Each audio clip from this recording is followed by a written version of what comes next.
Welcome back, Transformer heads. This is the last Transformers reveal for the time being. This is the last of the masterpiece scale characters I have in my possession right now. I have, like I said last time, many more I anticipate coming out. One unanticipated one that's going to be released apparently, actually two. A really neat one that's supposed to be released in late December that I'm going to get, and another one that I think comes out around the same time that's on pre-order right now that I hope to get as well that I wasn't anticipating. So there's a couple more in the hopefully more immediate future that I should be picking up, providing the release date works out, and then hopefully many down the road when they eventually get released. But this is the last one for the immediate future, and this one almost completes a certain team of Autobots that everybody knows and loves. And well, let's not drag it out. Let's get right to it. The fourth of the Dinobots, Snarl.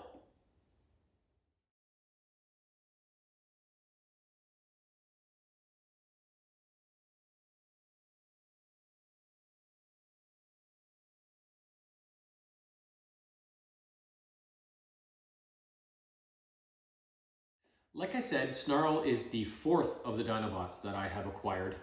The first one I got was Grimlock, the leader, the T-Rex, the big boy. He was a Takara Tomy masterpiece scale figure.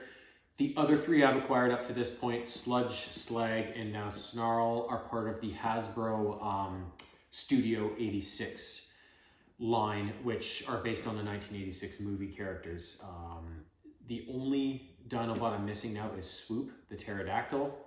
He's rumored to have gonna have a Studio 86 release in the near future, but it hasn't been confirmed yet. But at this point, they've released all the other ones, so they got to finish it off, right? So I hope to get Swoop. That's another character I hope to get down the road and complete my Dinobot collection. But for right now, we're concentrating on Snarl.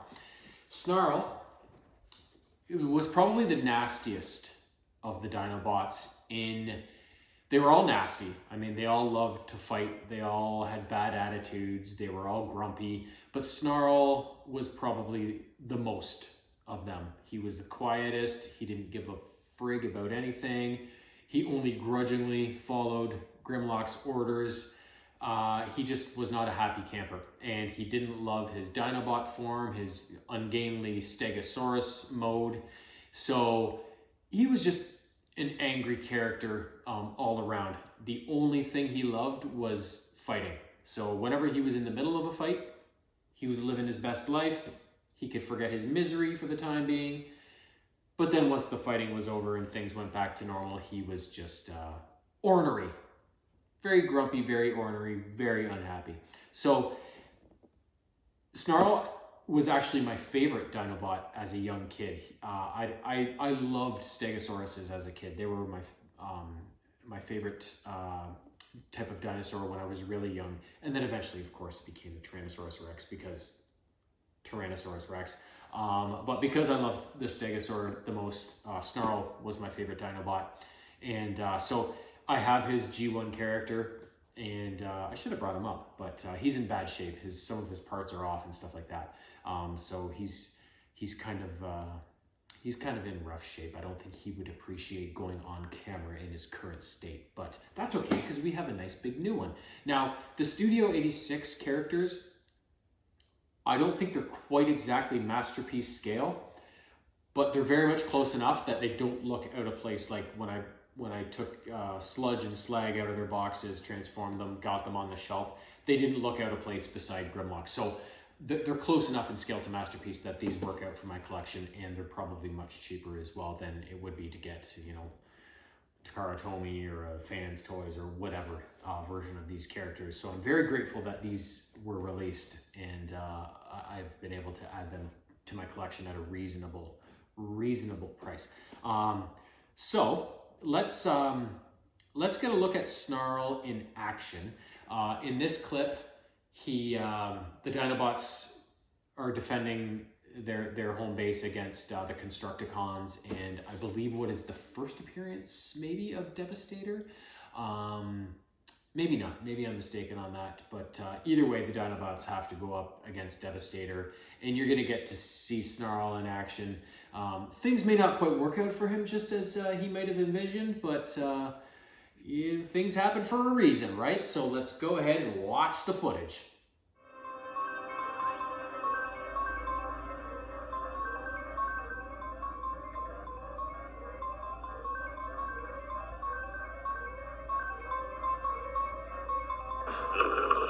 Teletran 1 calls. Dinobots respond.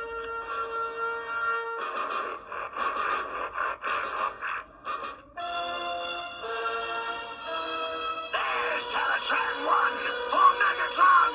Destroy it! No, destroy Teletran 1! Dinobots destroy you!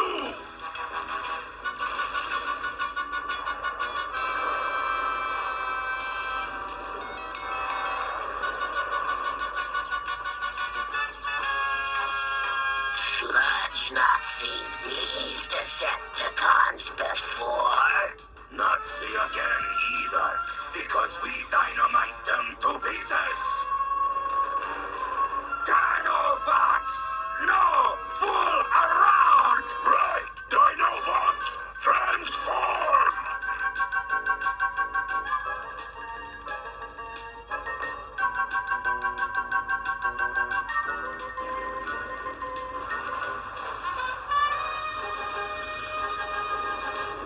It's bad news, Scrapper. They've brought out the heavy artillery.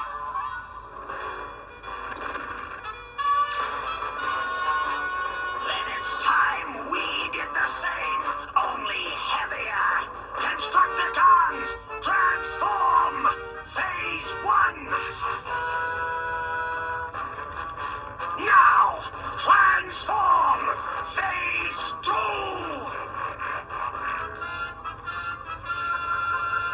Prepare to meet your doom. Nothing can withstand the might of Devastator.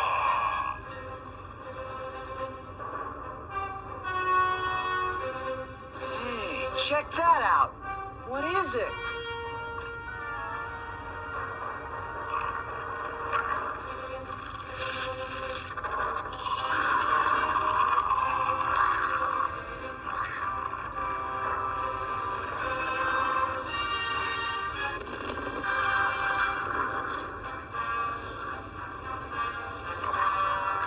Our dino buddies.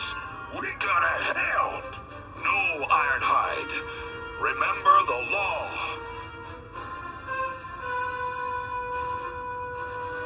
So there you get to see Snarl get basically punted by Devastator almost into a lava-filled abyss, and we almost witnessed the end of Snarl there. But he survived. He resumed his attack and ultimately got smoked again. But that's okay. It's all about the effort, right, kids? The participation award. That's the only award I ever got. Now, like I said, I had Snarl, his G1 toy. I still do. The Dinobots in the original G1 toy line were such a unique ad because within the 5 of them, they all were very consistently, looked the same. They were all made of this mostly gray type of plastic with some little flourishes of red, mostly red, but Swoop had a little bit of blue. But they also had these parts on them that were either they were almost clear, but also with a tinge of gold or silver or something like that, and some chrome parts as well. So the Dinobots, compared to the rest of the toy line up to that point, were very distinct looking, very different. It was something we hadn't quite seen at that point up in the line. So I remember everybody being excited about the Dinobots. First, when they came out in the show as part of the storyline, people were like, fucking dinosaurs, and they're mental and they're indestructible, right? There were such cool characters to add. But then when the toys came out too, right, it was like, oh my god, have you seen the toy? Like, they look so cool, right? So everybody wanted Grimlock. I have Grimlock and I have Snarl, but those are the only 2 of the OG Dinobots I have. I never had Swoop, I never had Sludge, and yeah, I never had Slag either. So I was 2 for 5. My 2 favorite dinosaurs, the Stegosaurus and the Tyrannosaurus Rex, were the 2 that I eventually got. Shocker. But But either way, they were awesome nonetheless, all 5 of them. And speaking of the G1 toys, let's take a look at Snarl's G1 toy right now.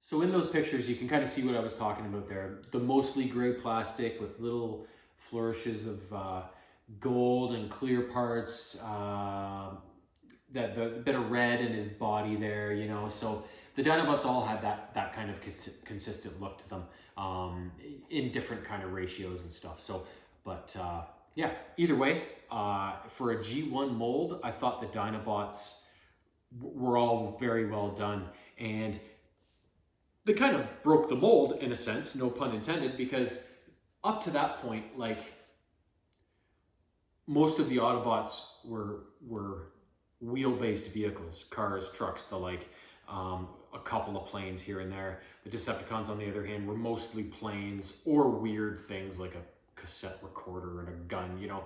So they were all very kind of in the same realm. And then you had these Dinobots come into play, and you had to create these molds that turned into a robot, but also turned into these weird prehistoric creatures that were so very different from just your kind of regular box-shaped car or truck or whatever, right? So I thought they did a really good job of coming up with some creative ways to make those characters able to switch between a robot and a dinosaur mode. Back in the day, I thought that was pretty clever. Grimlock's is the coolest transformation. He's got this weird, his body piece kind of is on this hinge, and it has to come up and down depending on which mode you're in. And I thought it was a really neat aspect of his transition. But forget Grimlock, forget the G1 toys. We're talking about Snarl. We're talking about Studio 86. Let's get him on the table. Let's get the tape cut. Let's get him out, see what he looks like. Alrighty, Snarl. Let's get him open. And it takes me a long time to learn things, but learn things I eventually do. And if I remember correctly, the Hasbro characters require scissors to cut off all the little ties inside. So I came pre-armed with a pair of skizzers, baby.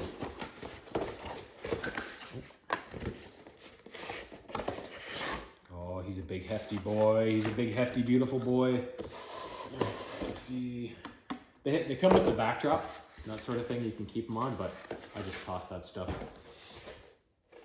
Here's the instructions and precautions or some shit. So yeah, we got the instructions for Snarl.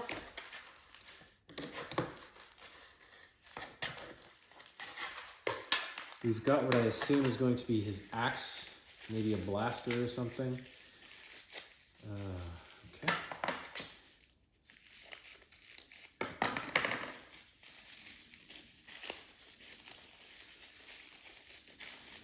Schnikes. Oh my god. Yep. Sword.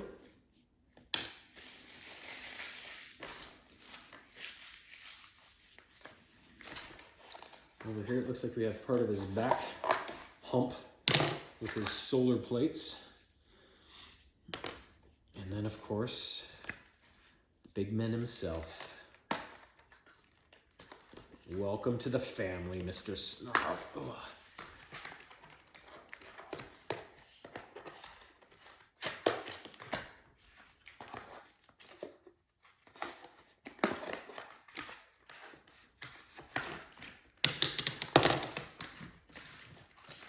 Missing one. Okay. Ooh, you're being cheeky. You a Boston. You Boston. There we go. See, they're pretty good size. Not too far off Grimlock's size. So, and Grimlock's probably the biggest. Well, Sludge might be the biggest, being a Brachiosaur, but you know, he's pretty hefty. He's pretty big. So there's Snarl in all his glory. So let's switch over to time lapse, of course, and turn him into Stego mode.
All right, so what did you think of Snarl?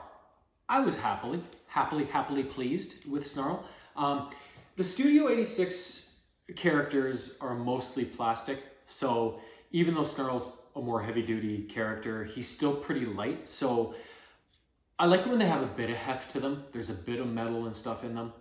It's not a necessity to me, but it does make it feel like it's built a little better.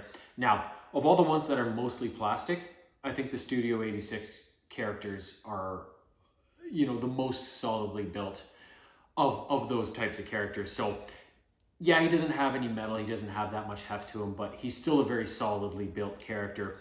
And on top of that, they've pretty much nailed his likeness from the G1 cartoons there. So I was overall very happily pleased with this guy.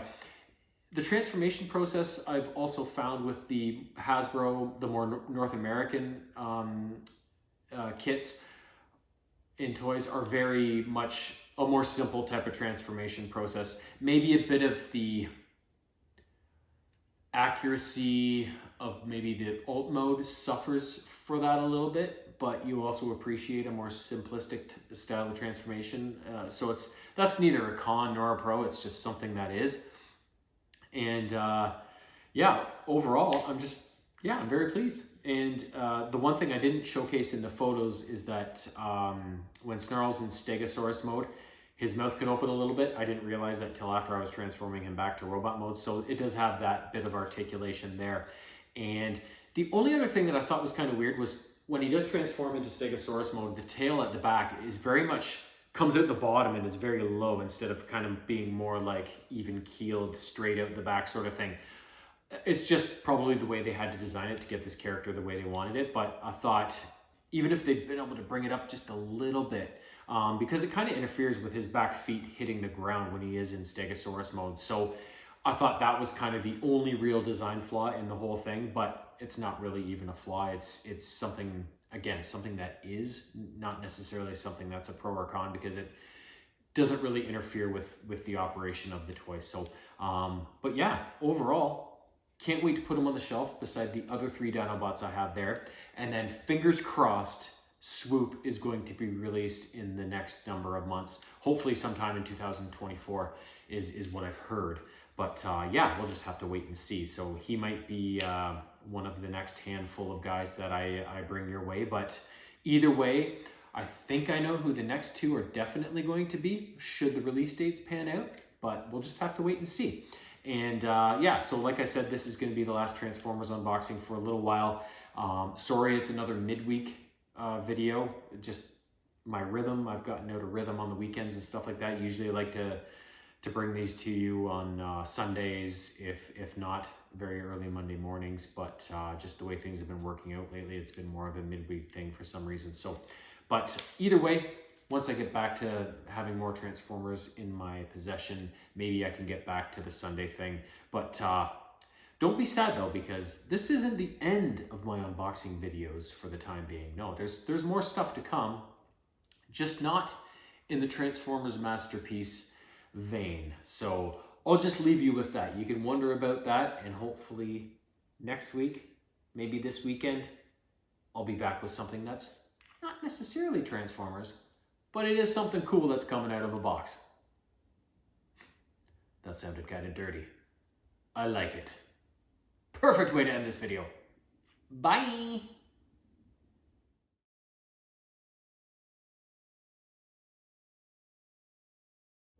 Meow.